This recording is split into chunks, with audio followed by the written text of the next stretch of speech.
Olá, amigos. Vamos gravar a terceira parte da nossa aula de O Livro dos Espíritos da quinta-feira, dia 28 de maio de 2020.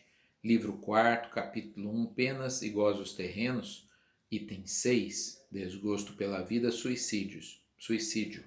E nós estamos agora na questão 950, a questão que Kardec pergunta o seguinte: que pensar daquele que tira a própria vida com a esperança de chegar mais cedo a uma vida melhor? É outra loucura, né? Começa o Espírito Verdade a responder.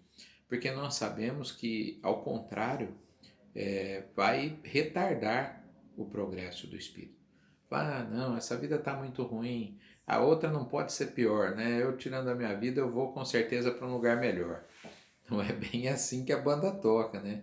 Porque a minha ação de fugir dos enfrentamentos, das provas, das expiações que eu devo ter que passar, enfrentar, não fará com que eu chegue a uma situação espiritual melhor, né?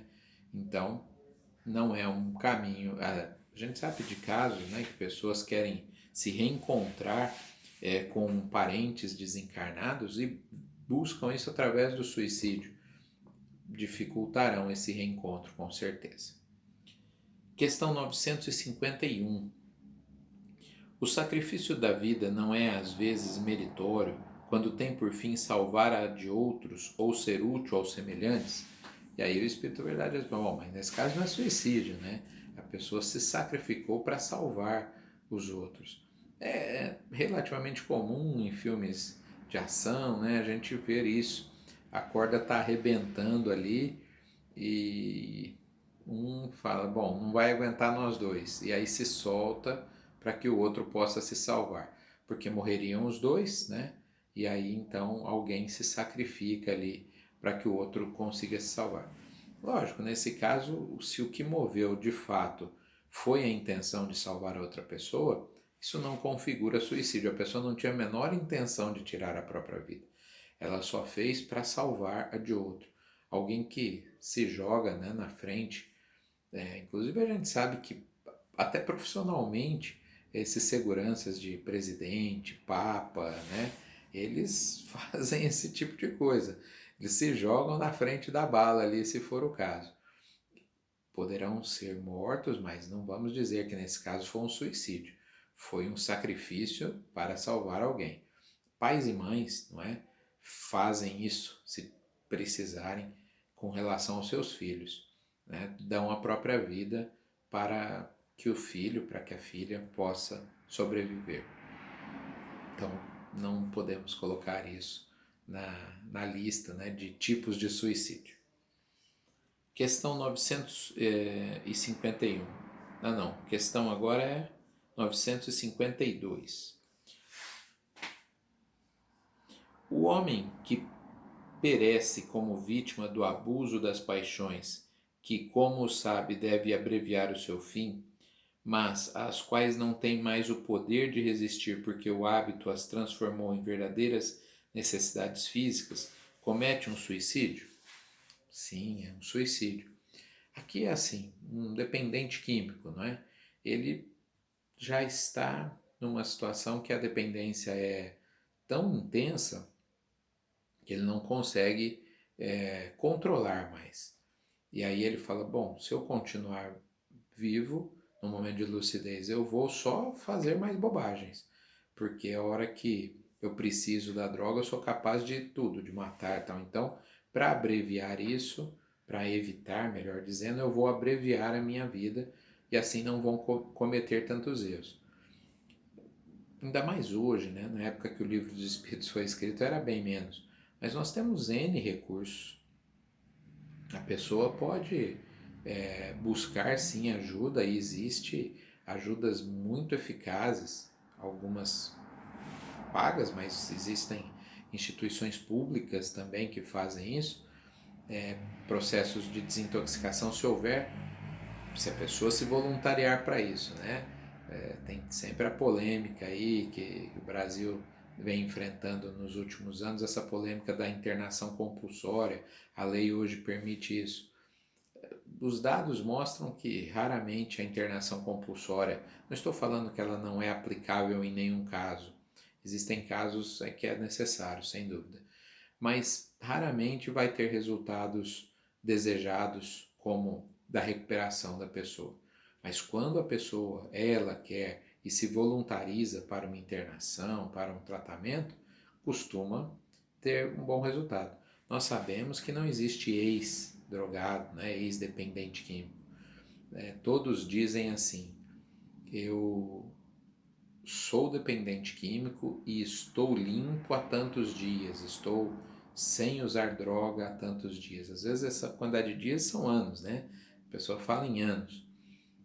Então é uma luta diária, mas a pessoa tem como vencer sim. A questão 952A. É mais ou é menos culpado do que aquele que corta a sua vida por desespero? Disse até que é mais culpado, porque o que faz no desespero ali, no calor de uma emoção, esse não refletiu. Mas o outro, né, que planejou o próprio suicídio, que falou, não vou lutar contra isso não, prefiro abreviar minha vida.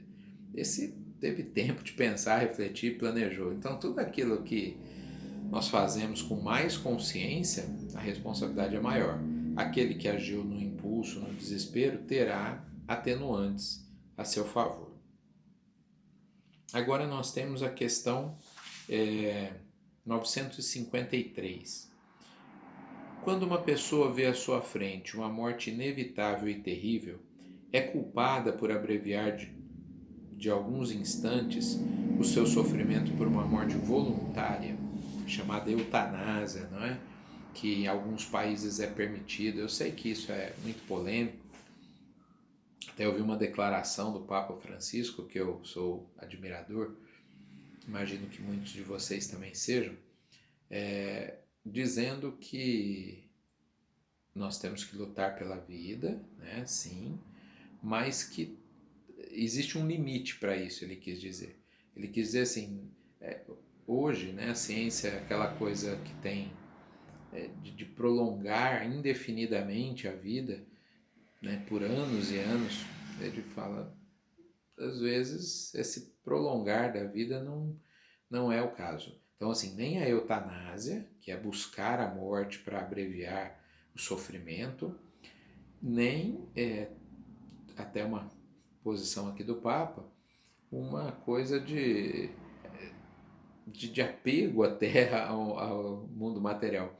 O Richard Simonetti, né, que contava uma história engraçada em suas palestras, dizendo que sempre ia aplicar passe num senhor com mais de 90 anos, filhos já na faixa dos 70 anos, e netos criados, né, bisnetos, mas toda a família equilibrada, estável economicamente e tal.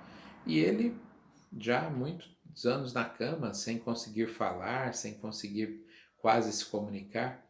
E o Richard, quando aplicava, e os filhos falavam, ele está aí, né, não consegue fazer nada, se desencarnasse seria melhor. O Richard aplicava passe, conversava com ele, falava, olha, seu fulano, o senhor, né, já cumpriu o papel aqui, se liberta, né, do corpo, aí pode ir embora, né?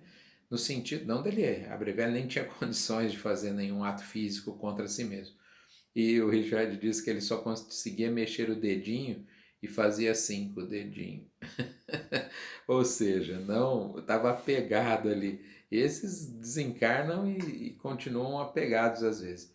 Então, nem esse exagero, chegou o momento de partir, nós temos que entender isso de maneira tranquila, mas também a doutrina espírita não nos incentiva a abreviar o sofrimento. Eu me lembro que fui responder um pinga-fogo em Araraquara, eles mandaram 10 perguntas antes e algumas seriam feitas na hora. Mas nas 10 que vieram antes, perguntava sobre a eutanásia em animais, né, quando o animal está naquelas últimas horas, que não tem mais como sobreviver. E a doutrina espírita faz uma diferenciação, sim. Diz que nos animais não tem nenhuma função educativa a dor. Ele vai passar horas de dor, não vai aprender, não vai se tornar um espírito melhor. Mas para o homem, cada minuto, cada segundo é aprendizado. Então há uma diferença entre as duas situações. Paramos por aqui hoje.